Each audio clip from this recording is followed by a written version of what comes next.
Welcome viewer, I am Murugan S.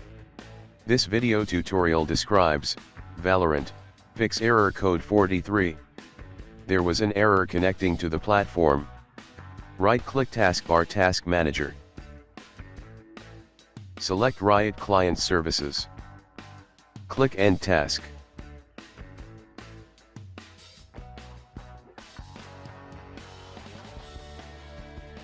Type services.msc in Windows search bar.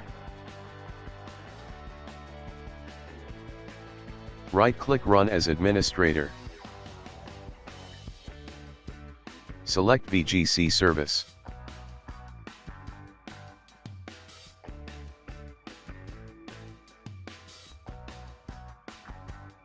Open VGC service. Change startup type is automatic. Click Stop. Click Start.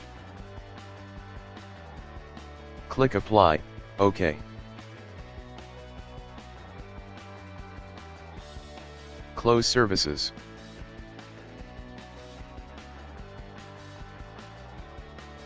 Try to open Valorant. If same error still exists, press W, S, D, A keys repeatedly until the game loads. I hope this video tutorial helps to you. Please like, share and don't forget to subscribe my channel. Thank you very much. See you next video.